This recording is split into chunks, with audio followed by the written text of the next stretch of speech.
Hey guys, this is going to be a review impressions kind of video on a game I just finished, and that is, of course, Bioshock Infinite, which you saw I picked up a couple days ago. I know I'm late to the party on this one. Pretty much everyone's already went through this game.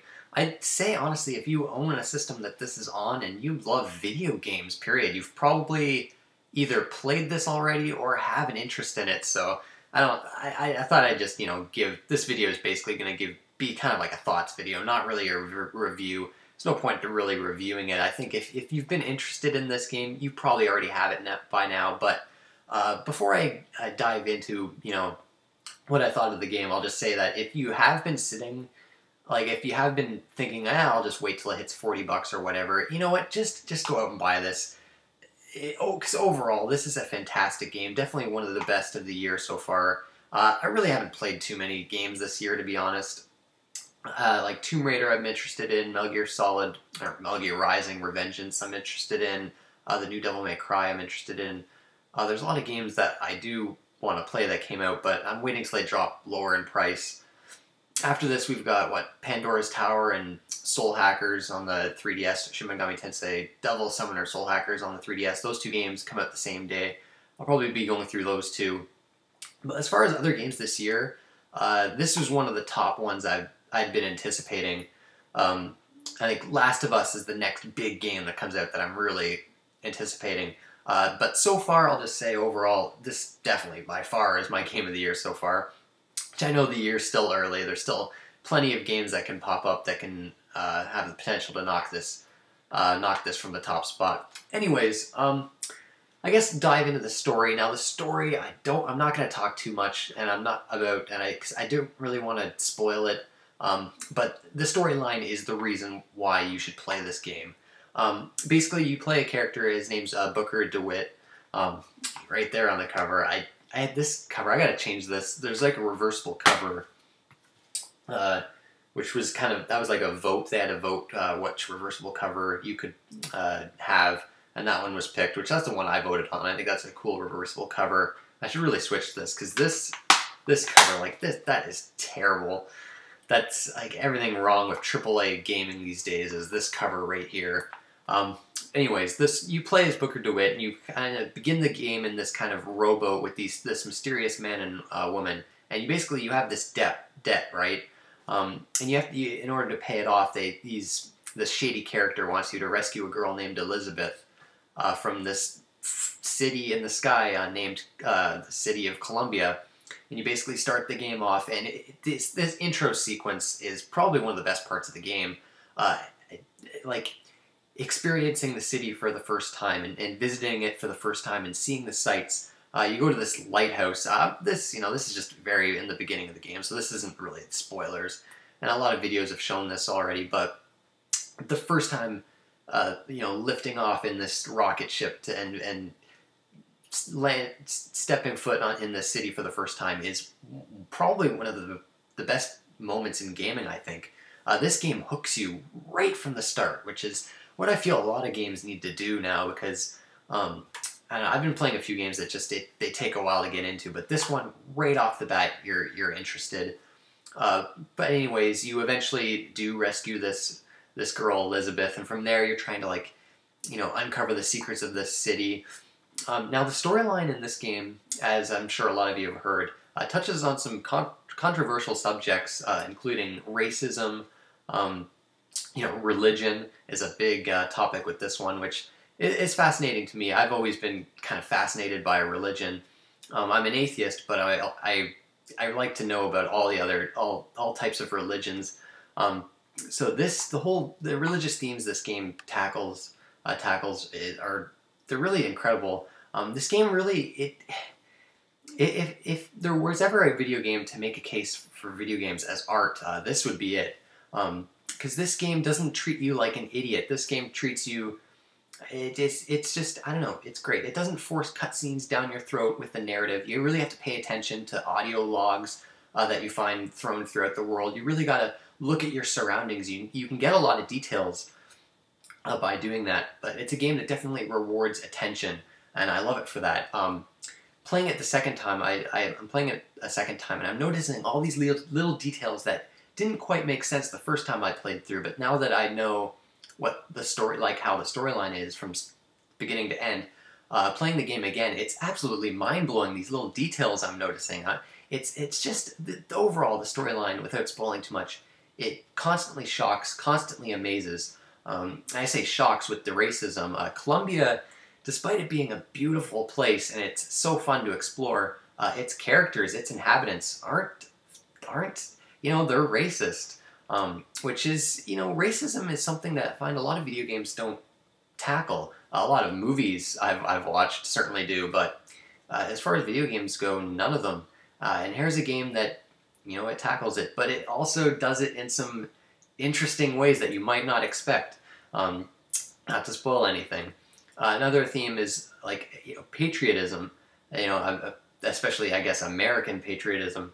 Now, the storyline is very dependent on the relationship between Booker and Elizabeth, and it's a great one. It slowly builds up. It might not seem too impactful at first, but by the time you reach the ending, it's this relationship that totally works, and it's good that it does, because the storyline might have fallen apart if it hadn't. I think some of the dialogue is maybe a bit hairy in spots. I guess I'm used to watching a lot of movies and TV shows that the dialogue is just pitch perfect. It's just amazing. I don't think video games have quite hit that point where dialogue is like, extremely well written. I can think of maybe a few games. But Bioshock Infinite, there are definitely some great lines of dialogue, but some of them are come across as a bit cheesy or forced, I guess. But the storyline especially amazes with the closing hours of the game, the ending itself, really. The ending is probably one of, if not the greatest ending in any video game I've seen. It's totally awesome. So yeah, the storyline in this game, the setting, the Columbia is just, it's amazing. Now, is it as awe-inspiring as Rapture was in the original Bioshock? No, not quite. I don't know, maybe it's just because I played that game first, but as much as I love the storyline and setting in this game, it didn't quite grab me. Like, I think the storyline itself in this game is far more interesting, and I prefer it as opposed to the storyline in the original Bioshock. But Rapture as a setting, I think, is definitely more interesting to me than Columbia. Now, overall, I'll say too now, talking about Bioshock and Bioshock 2 briefly for a sec. I love both of those games. I think they're both phenomenal first-person shooter RPG hybrids. Bioshock was really ahead of its time when it came out, and still is one of the best games of this generation. And Bioshock 2 I even loved. I thought that game was great. Where those games, and I'm going to jump into the gameplay now for Bioshock Infinite. Those games, though, I feel were more fun to play, and the combat was, I guess, more enjoyable overall. The gameplay in Bioshock Infinite is actually, it's fantastic. This is a fun game too. Despite this, the storyline's absolutely incredible, but not only that, the game is a blast to play. It's similar to the original, the previous two Bioshock games, but I guess I haven't played them in a while, but plasmids aren't in this. Instead, you've got vigors, which are these kind of powers that you get throughout the game. You can you can only have two at once, at least on the 360 version. I think PC version, you can actually have more than two vigors at once, but you can combine vigors. Examples, you can have this shock jockey type vigor that electrocutes guys. You can have a fire, I forget what it's called, devil something or other, but if you see oil fields on the ground, or if you see puddles on the ground, you can use the shock jockey to electrocute the puddle to make traps for enemies. You can kind of hold the L button, and each vigor has like a super upgraded kind of ability. Of course, you have another new thing with this game, Bioshock Infinite, compared to the other two Bioshock games, is you have salt. I guess you gotta kind of scavenge items around the environment, like food and stuff like that, and they can give you health and salts. And salts kind of add up to this blue meter you have at the bottom, and your vigors waste salts. So you always have to keep your salts up. And this is one of my problems with this game. It's a pretty minor complaint overall. I found the vigors, unless you upgraded them to the max, and you have these vending machines that you use money, you can upgrade your weapons and vigors. I found honestly that just the weapons worked far better than the vigors. There were some vigors I used that definitely helped out. The shock jockey one, for instance, is great against some of the tougher enemies in the game. Like I forget what you call them. There's these Colombian type soldier robot kind of guys that have these Gatling guns. Like they're pretty tough, but the shock jockey kind of electrocutes them and they stay in place. And then from there, I just use like our RPG and shoot them. But there's some pretty cool vigors. The possession vigor is pretty awesome. You can like take over machines and other humans, and they'll like attack. Well, when I say humans, enemies, and they'll attack other enemies and then commit suicide at the end. Which is pretty cool.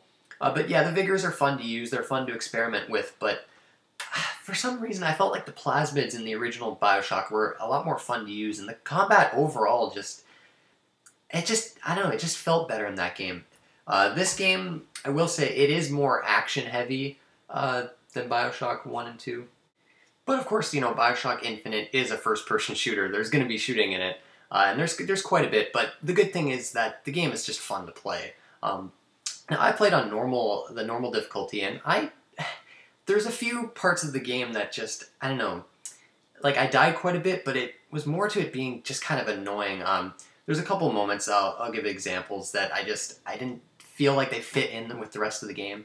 The Bioshock games have always been about exploration. It's so fun to explore these environments, scavenge health and food items and money, and look for the vending machines so you can upgrade your powers and guns. Look for the audio logs, and this game still has a lot of that. The environments, though, because you're in a floating city of Colombia, the environments are a lot more wide open in this game as opposed to Rapture, where it was a lot of like corridors. So there's a lot more long range fighting in this game, which I kind of prefer close up combat, the close up kind of combat that Bioshock had. Now, the two moments I'll briefly mention. There's a mini boss that you fight 3 times in this game towards the end of the game, and this particular mini boss likes to spawn infinite. It likes to spawn enemies infinitely, and as long as this mini boss is alive, these enemies come at you like crazy. And even though the combat system in this game is great, it's not good enough to handle that kind of chaos. So it just, at that kind of situation, it's impossible to not get hit. I was just getting hit constantly. I was struggling to find ammo, because this game, ammo it can be scarce if you're not constantly using the vending machines to stock up ammo. And just every encounter I had with this mini-boss was just a pain in the ass, and it was at a part of the game that felt maybe a bit padded, where I was getting maybe a bit tired of the constant combat, and I kind of wanted a break of the action and some more exploration. So that kind of bogged down the game, that part. And then there's a final end battle sequence where you're defending a particular, I don't want to spoil it. You're defending something, and this thing can blow up and you can fail. And I did fail, and I had to replay a pretty significant portion. And this segment is something that probably would have never, it probably never would have occurred in Bioshock 1 or 2. It's very, I don't know how to describe it. It's very chaotic. It's this type of chaos that I wouldn't have expected from this game that is typically an exploration-based first-person shooter, just to kind of end off in this bombastic, very action-heavy sequence. It was a bit jarring, and I have to say, it wasn't really that fun to me. I would have probably preferred just a traditional kind of true boss fight. But anyways, yeah, gameplay-wise though, this game is still fun. The exploration is completely rewarding, and Colombia is just altogether an amazing place to explore. Music-wise, it's got all these old style tunes, like circa 1912 style tunes that fit the atmosphere and mood of the game perfectly. The music is just fantastic. Sound effects are all great. Sound design overall is terrific. Control-wise, the game controls perfect. It was a bit iffy at first. You know, I always have that problem with first-person shooters on the 360, where at first I can't aim worth shit, but eventually it definitely got better. And I guess another big part of the gameplay in this game that's different from the previous Bioshocks, because you're in the sky, you're in Columbia, there's a thing called skylines, and they're basically this rail system that's, I guess, used as travel, because you can get these like sky hooks that attach to your hands, right? So you basically, you're attached to these rails and you're going at full speed ahead, and you can, you can shoot enemies from these skylines, and this aspect of the game I really loved. It created some really unique combat situations. You'd have enemies coming in on drop ships while you're flying around on these skylines, and you're taking headshots at enemies, and you're going super fast. You can reverse on the skylines. You can do these airstrikes from the skylines where you can like just full speed ahead at an enemy with your skyhook from up above and just completely destroy them. It's just, there's a nice sense of speed too on the skylines. Like the skyline combat is fantastic. Honestly, I kind of wish there was more of it. But this, they get good mileage out of the skylines, and they're definitely fun to travel on, and especially fun to do combat on. Also, I guess this game would be considered, almost the whole game would be an escort mission, but thank God, like Elizabeth, she doesn't have a health meter or anything like that. She doesn't really fight the enemies, but there's, I guess, this tear system where basically she can pull in objects, whether it be like gun turrets or skyhook placements from alternate, I guess, dimensions or worlds, which sounds crazy, I know, but that's all part of the storyline. You'll understand if you play the game, and it's completely mind-blowing. But you can, pull in turrets to help you, you can pull in cover to help you, and that added quite a bit to the game too. You could pull in med kits, other weapons, and later in the game you're going to be having to do that to survive these combat encounters. So, the tears and the skylines definitely added a lot to the combat in this game, and are part of the, they're basically the reasons why I found myself enjoying this game pretty much the entire way through. And I guess one other thing that's different is this game's got kind of an RPG-light gear system. Yeah, you have 4 slots. I think it was head, chest, legs, and boots, I think. I'm not entirely sure, but you can equip gear in these slots, and they can give you these bonuses, right? One of them might be like a shield recharge delay, which, oh wow, I can't believe I forgot about that. This game also plays differently in that aspect, in the sense that it's more modern than the previous 2 Bioshock games, where you have a recharging shield and a health meter. You lose your shield completely, you'll start taking damage, and that's your health meter. If you lose all your health, you die. So the recharging health is different, and you can find these infusion items throughout the environments that will basically, you can, increase your maximum amount of salt capacity or health or shield capacity. So the recharging shield kind of changed the way how combat works in this game a bit more as well. You have to take cover a lot more in this game than, say, Bioshock 1 or 2, for instance. And that's fine.